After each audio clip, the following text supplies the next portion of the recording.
Olá pessoal, e sejam muito bem-vindos ao Aniplays, um novo canal em que nós vamos falar tudo quanto é coisa de nerd, vindo deste nerd pra vocês nerds. Agora você deve estar pensando, que tipo de coisa esse rapaz extraordinário na sua frente pretende falar no canal? Qual o tipo de coisa que a gente vai falar no vídeo? Bom, pra começar, games,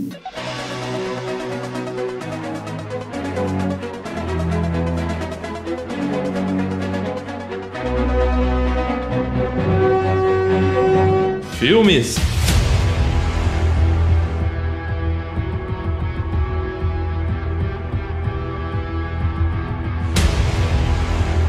gibis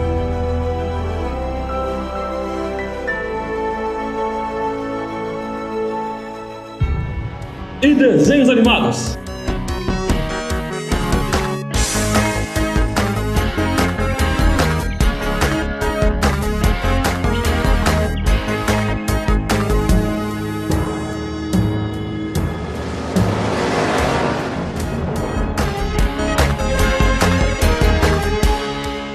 Hoje nós estamos vivendo uma época muito interessante na mídia de entretenimento. Eu acho que você pode dizer que nós estamos vivendo, ou melhor, revivendo os anos 90. Se você é aquela pessoa que não tá ligada na mídia de cinema ou de jogos, bom, novidade. Nostalgia dá dinheiro.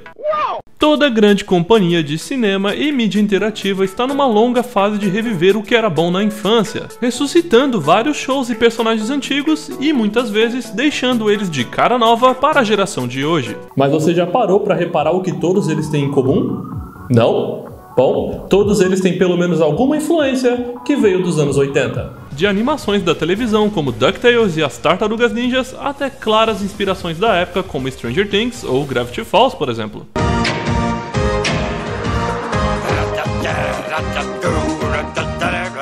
O seu tio sabe dar uma festa ou não? Isso porque as crianças que cresceram com esses filmes e jogos da época são os nossos criadores do conteúdo de hoje. Assim como os desenhos mais antigos foram influenciados pela infância dos criadores da época, dos bandidos de sobretudo, as propagandas de guerra, ao estilo das duplas de comédia mudas que ficaram famosas nas telas preto e branco. Então, com tantas produtoras consumindo o conteúdo dos anos 80 rapidamente, o próximo passo lógico era procurar conteúdo nos anos 90, a outra época mais estranha que a humanidade já viveu. Vai virar churrasquinho. Com algumas adaptações já representando os anos 90 no mundo dos games e da animação, e sendo a época desse que vos fala, eu decidi que meu canal, pelo menos como foco, não vai abordar conteúdo muito moderno e nem super retrô antigão, mas a gente vai tentar falar mais ou menos do conteúdo que tá no meio, ou como o Sr. Stark diria... Tem uma pequena área ali e é onde você vai operar. Sim, Sr. Stark, exatamente. Agora, nos anos 90 nós vivemos uma revolução na mídia televisiva, com a criação do primeiro canal com 24 horas de animações direta. Para quem não percebeu, eu estou falando do Cartoon Network. O Cartoon Network é um canal norte-americano inaugurado em outubro de 1992. Foi o primeiro canal com uma tomada de 24 horas de animações que vinham de ação a comédia. Ai, virei que não pode, tchau! Na época já existiam canais que colocassem crianças e adolescentes como foco da programação, mas nenhum deles que fosse exclusivo para animação. A criação do canal só foi possível depois que o seu criador, o Robert Edward Turner III, ou Ted Turner, comprou os estúdios da Hanna-Barbera em 91. Mas por que ele faria isso? Ted Turner é um filântropo americano conhecido na época pelo seu envolvimento com a mídia televisiva. Ele acreditava que um canal com 24 horas diretas do mesmo tipo de conteúdo podia fazer tanto sucesso quanto qualquer concorrente diversificado. E ele já tinha provado isso com a criação da CNN, o primeiro canal com 24 horas de notícias. Como parte de um acerto de dívidas, a empresa do Ted Turner, a Turner Entertainment, adquiriu a biblioteca de filmes e de televisão da MGM de 1986. Embora ele só pôde reter os direitos da MGM por 75 dias, Ted Turner ainda manteve posse da biblioteca de desenhos, que na época já incluíam o Urso Barney, Troopy e o Marinheiro Popeye. Vendo o potencial para criar um novo canal com essas animações, Turner então comprou os estúdios Hanna-Barbera por 320 milhões de dólares. Aquela mixaria, né? E isso já incluía todas as animações produzidas pelo estúdio e os curtas do Looney Tunes e Merry Melodies. O Cartoon Network lançou para sucesso imediato, porque na época muitas dessas animações estavam restritas a curtas que passavam nos cinemas antes dos filmes. Então ter todos esses desenhos em um lugar só, que você pode assistir do conforto da sua própria casa, era realmente algo especial. Aqui no Brasil, o Cartoon Network foi fundado em 1993, mas um canal como o Cartoon Network não sobreviveria ao passar dos anos reprisando o mesmo tipo de animação todo dia. Então, o presidente da Hanna-Barbera Studios, Fred Seimbert, propôs fazer um bloco com 48 curtas com as ideias de vários animadores de todo ao redor do mundo. E os melhores receberiam o investimento necessário para virarem séries completas. Hoje, nós já conhecemos muitas das séries que foram bem-sucedidas nesse projeto. Os grandes do Cartoon Network nasceram desse bloco, conhecido como What a Cartoon, e foram apenas alguns dos inúmeros projetos que o Cartoon Network recebeu durante aqueles anos. Quais são esses outros, você pergunta? Bom, isso é o que eu estou aqui para fazer. Hoje nós vamos dar uma olhada em alguns dos desenhos rejeitados pelo Cartoon Network. Vamos lá! Ei, eu reconheço a audiência do Jovens Titãs em Ação quando eu ouço. Tira o cavalinho da chuva. Esse é Mina e o Conde, um desenho sobre uma mina chamada... Bom, Mina... E como numa certa noite, ela recebe uma visita do próprio Conde Drácula. Aqui apenas chamado de Conde ou Vlad. É um desenho muito criativo com os nomes. O Conde estava à procura da personagem Mina Harker, uma referência à personagem original do livro do Drácula, mas por causa de um erro do seu ajudante Igor, ele acaba indo parar na casa da nossa pequena Mina.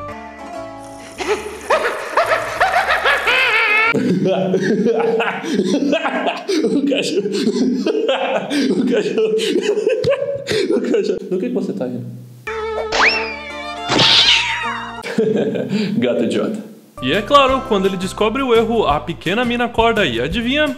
Ela acha que o Conde é o novo melhor amigo dela. E por mais que o Conde tente, ele não consegue escapar da garota, chegando ao ponto em que ele é praticamente forçado a aceitar a amizade dela. Qual é o problema que o Cartoon Network tem com menininhas que querem escravizar monstros? Esta declaração é falsa. Existe o argumento de que muitas pessoas acreditam que esse desenho foi a inspiração por trás das terríveis aventuras de Billy Mandy. Eu acho que você pode dizer que é melhor aqui, já que a Mina não faz o Conde fazer nada que é tão ruim assim. Mas caso você tenha esquecido, esse é o desenho rejeitado. E devo eu lembrar o que o Cartoon Network escolheu no lugar? Destruir legal! Nome é Delgado. Delgado. Destruir legal! Eu não tô com medo. É agora que eu pego. Alguém me ajude! Mesmo com a comparação, alguém realmente queria que esse desenho fosse feito. Ele passou por 6 curtas, começando no Cartoon Network e eventualmente indo parar na Nickelodeon. Então, se você conseguir encontrá-los, dá uma assistida. Os próximos episódios desenvolvem outros personagens interessantes, incluindo uma variedade de monstros clássicos do cinema, a irmã mais velha de Mina, Lucy, e o pai do Dexter. Eu sabia! Por trás daquele sorriso você tem uma família secreta! O que tem naquele cachimbo? Quem é a mãe da Didi? Eu aposto que você nem é loiro de verdade, seu falso! A não ser que... Apesar de todo esse esforço, o desenho nunca foi realizado, o que é uma pena. Parecia ser um desenho simples com uma base sólida e que qualquer escritor podia trabalhar em cima. O desenho foi criado por Rob Renzetti, que veio a ter uma ótima carreira na Nickelodeon, então pelo menos nós sabemos que isso acabou bem. Quer saber? Eu acho que esses desenhos rejeitados não vão ser tão maus assim. Eu não sei porque eu achei que... Quê? Quem é você?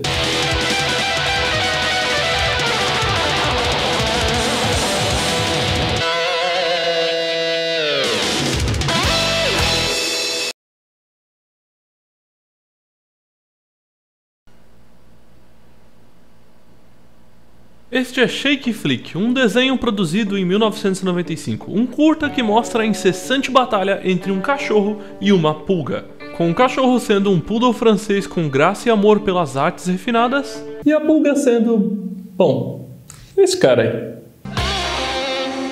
E ele não quer só fazer o cachorro se coçar. A lá Tom e Jerry, esse dueto de comédia muda ganha risadas puramente baseada na dor e no tormento que as personagens são capazes de suportar, e do quão absurda a batalha dos dois pode ficar sobre uma coisa relativamente simples. Para um curta da época, eles conseguiram fazer uma animação muito boa e digna de qualquer desenho que descenda de Tom e Jerry. O curta também se passa em Roma, e eles conseguem mostrar alguns cenários que realmente mostram a grandiosidade de um lugar como esse. O desenho parece ter todos os ingredientes para fazer um ótimo show, mas então, por que ele foi rejeitado? Bom, eu só posso imaginar, mas eu diria que... Coitado do cachorro! Quando você está assistindo uma comédia física como Tom e Jerry, por exemplo, ela deve ser feita de um jeito que não pareça de mau gosto, e o desenho faz questão de mostrar que o personagem que vai sofrer a maioria desses golpes, ou seja, o Tom, não é o personagem mais legal de todos. Ele sempre provoca o rato de uma maneira ou de outra, seja com barulho, ou atacando ele, ou qualquer um dos seus amigos. Em Shake Flick, o cachorro não fez nada, ele só quer tocar no recital dele e sair com vida. Ele não fez nada para parecer esse exterminador do futuro em miniatura. Agora, isso é suficiente para o Cartoon Network cancelar o desenho inteiro? Sinceramente, eu não sei. Mas isso é bom para lembrar que desenhos levam mais esforço do que apenas jogar violência neles, como algumas pessoas acham. Sabe de uma coisa? Isso me deixa furioso. Na maioria das vezes. Agora, todos nós conhecemos Family Guy? Conhecido como uma família da pesada aqui no Brasil, Family Guy é uma das séries de animações mais duradouras da história da televisão, e uma das poucas que consegue bater lado a lado com os Simpsons. Sabendo disso, me diga se o próximo desenho te lembra qualquer coisa, mas qualquer coisa que pareça familiar.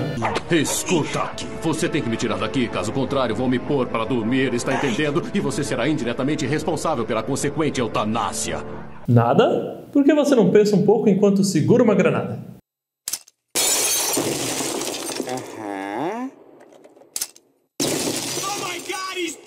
Sim, esses são os mesmos personagens Peter e Brian, mas aqui eles são Larry e Steve, um curta produzido em 97 para o Cartoon Network antes de vir a ser Family Guy. Então, Family Guy era para ser um desenho para crianças?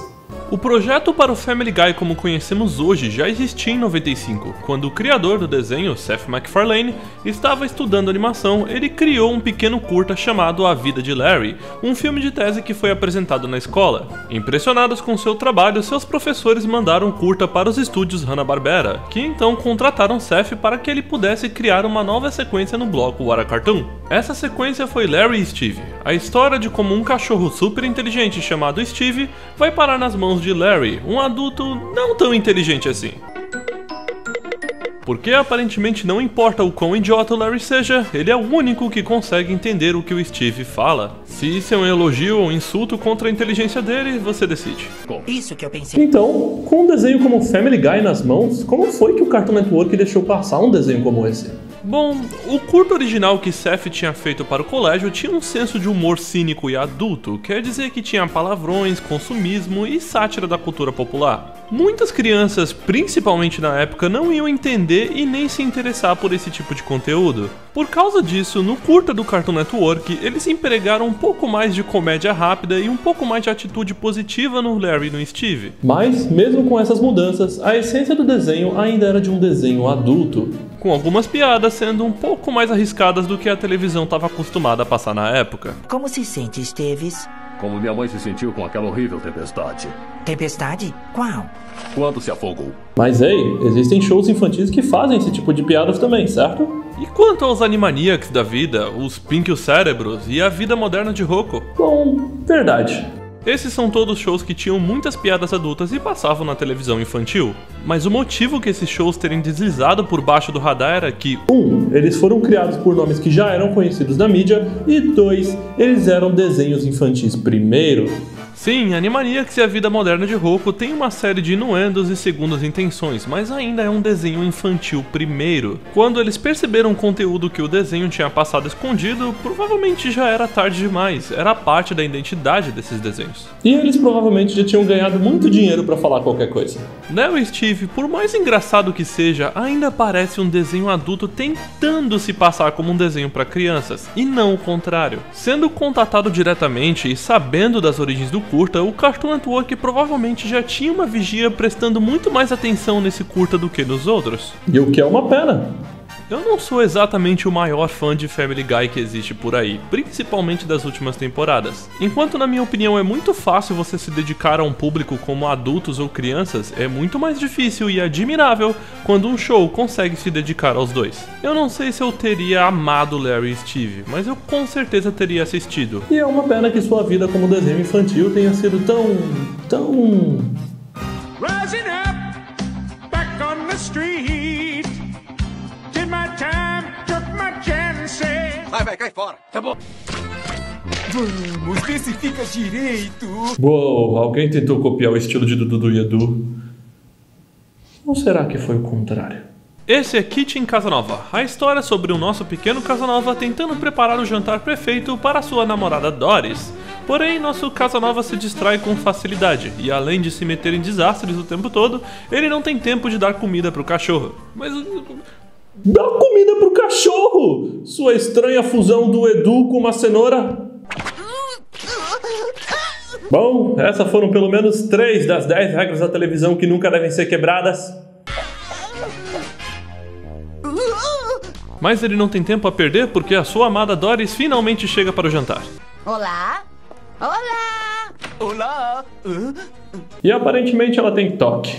Sério, quem não espera 2 minutos pra alguém atender a porta?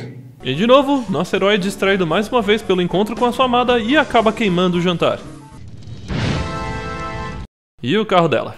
Sempre acontece no primeiro encontro. Ao invés de tentar explicar a situação, o nosso herói quer preparar um jantar rápido de última hora. Mas Zeus aparentemente diz "fuck you" e manda seus ventos mudarem a página da receita, fazendo o nosso Casanova fazer uma mistura de todas as receitas sem perceber. E quando ele finalmente traz o prato... Voilá. Comida francesa? Ah, não. Ah, ela não vai. Ela não. Não.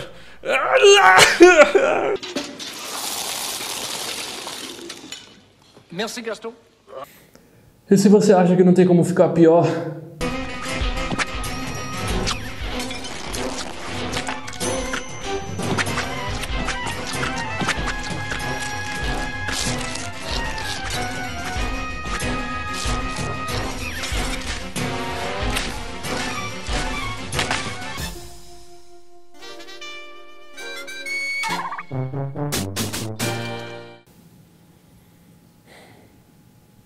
Pessoal, o que eu posso dizer? Esse desenho é estranho, nojento e eu não sei exatamente o que eles queriam passar. O desenho claramente sabe que é nojento e abraça isso com um estilo de animação torto e desleixado, mas é difícil encontrar os ingredientes aqui para fazer um show completo. Esse é um prato que eu, sem dúvida nenhuma, passo. A new bucket for monsieur. Bom, eu acho que não tem como ficar mais estranho com isso. Portanto, nós vamos...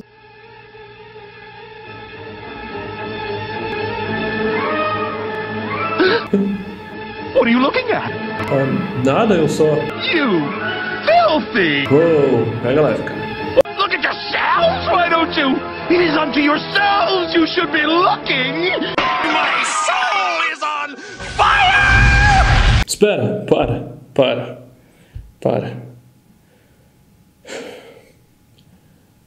Ok, volta um pouco. Nós vamos fechar esse vídeo com chave de ouro. Tales of War Paranoia é um pequeno trauma que eu assisti quando criança. Infelizmente eu não consegui achar a versão em português. Então, como eu só sei o título original do desenho, eu vou chamá-lo de Paranoia de Minhoca. Agora, se o último desenho era nojento e desconfortante, esse é das trevas. Peace, man. Criado ao estilo de animação surreal de Ren e Stimpy, Paranoia de Minhoca conta a história de uma minhoca pacífica e despreocupada chamada Johnny. Isso pelo menos até um dia em que ele conhece um humano que tem sérios problemas de espasmos para ir pro trabalho.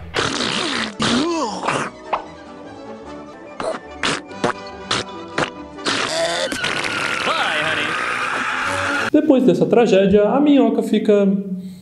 como eu posso dizer? Perturbada.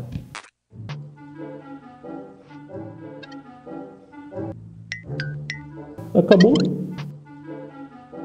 Bom...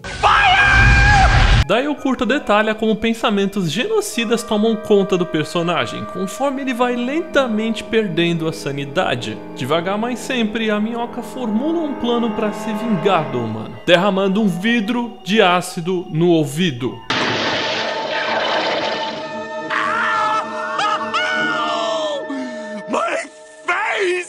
Após esse acidente, a minhoca fica...